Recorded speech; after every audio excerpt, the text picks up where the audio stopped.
magandang gabi. Yung gabi na to na makapag-video. Pero magbibigay lang ako ng mga konting information ano. At ito kasi importante.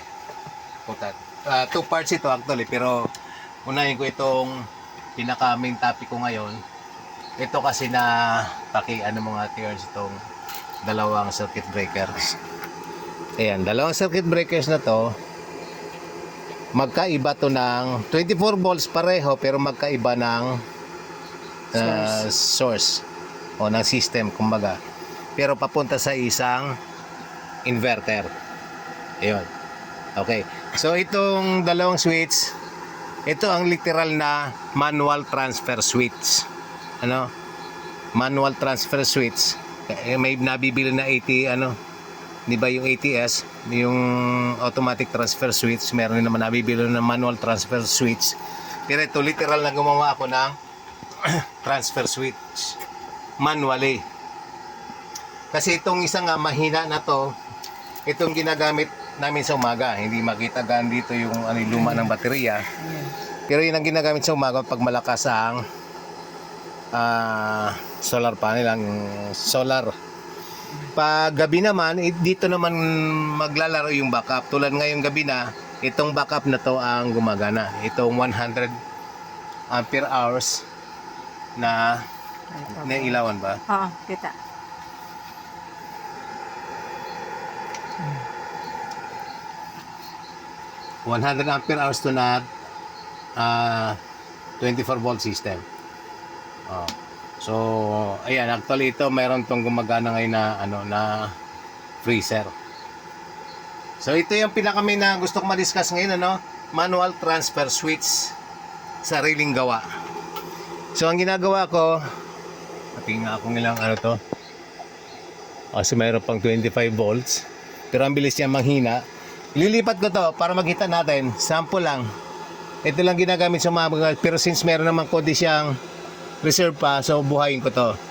So unahin ko, ang ginagawa ko lagi mas nauna yung naka-on siya para di mamamatay kung ano lalo na yung wifi, hindi magre-restart. So unahin ko tong i-on, kita ba? So i-on ko to, tapos ito ibaba. So seconds lang dapat, wala dapat 1 second hanggat maaari. Okay, on ko to, on, off. So ganon. So ito na ang gumagana ngayon yung si dito. Ayun ang bilis na naubos kasi nga ang hinaan ng baterya nag 21 na lang kaagad pati yung tunog ng inverter biglang hina. Ayan na.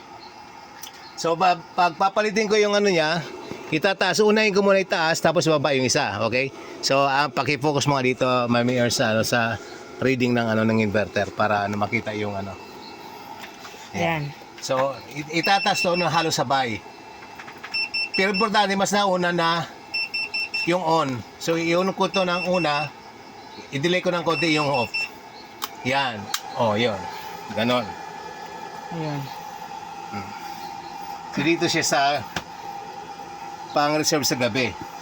Super taas ng yan. Ng karga. Ito naman isa na 12 volts. Ito naman yun. Reserve din naman to. Hindi ito nagagamit sa umaga. Ngayon nga lang ito magagamit dahil nga kararating na bagong inverter. So, sinusubukan pa lang yung itong inverter. Sasaksak ko pa lang nitong I don't know kung, kasi parang hindi umaandar yung fan. So baka ako kalilipat lang nung rep hindi pa umaandar. Pero kanina pa ito dapat umandar na Saksak pa lang yata. Dapat umaandar na yun. May ilaw, so hindi pa yan. Nagaano lang siya. So anyway, obserbahan muna natin. hindi naman to nakasama na sa So kahit di ko na siguro sama sa video kasi medyo baka matagal maghintay. At least itong bagong dating, kararating lang talaga na na inverter yan, bagong-bago pa. Ka-order pa lang. Gagagawa lang namin isang video actually sa unboxing. Ayan, sana nga gumana ng maayos at nakasaksak na itong para sa rep. Pag gumana ito, pwede na pa umagaan din yung rep. Ito pinapaumaga namin dati kaya lang sira yung yung inverter na kapapaayos din lang. Anyway, bumigay kasi yung fan noon. Wala namang problema sa pagkagawa. Kaya lang niretoke namin, nagka-problema na. So, yan. Pakalamera kasi eh. Yan lang. At yan ang update ko ngayon. At ito pinaka-importante, ulitin natin, manual transfer switch na sariling gawa. At ito na magiging design ko na pinagpapalit lang pa rin yung isang mahina na baterya, isang malakas na baterya. Yung mahina na baterya pang umaga kasi umaasa naman sa solar, mga solar panel, ang dami kong solar panels. Yung sa gabi naman, itong chinarge lang siya maghapon. Pinupuno lang talaga yung baterya na yun. Kaya nakita niyo na kayo yung sample ng pag-switch nung circuit breakers manually. Okay, yan lang. At maraming salamat.